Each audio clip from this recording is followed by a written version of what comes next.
दक्षिण काशी म्हणून ओळखल्या जाणाऱ्या पवित्र पैठण नगरीत गोदावरी नदीच्या तीरावर दररोज सुरू असलेल्या गंगा आरतीला सोमवारी 1 वर्ष पूर्ण झालं। या निमित्तानं संत महंतांसह हजारो भाविकांच्या उपस्थितीत वर्षपूर्ती सोहळा उत्साहात साजरा करण्यात आला।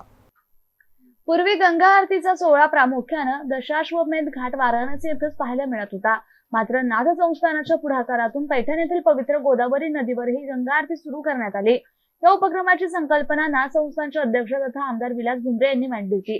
त्यांच्या संकल्पनेला आज 1 वर्ष पूर्ण झालं असून या उपक्रमाला भाविकांकडून मोठा प्रतिसाद मिळतोय। दररोज संध्याकाळी गोदावरी काठावर होणाऱ्या गंगा आरतीला महाराष्ट्रातील विविध भागातून भाविक उपस्थित राहतात। अनेक भाविकांच्या हस्ते ही आरती करण्यात येते।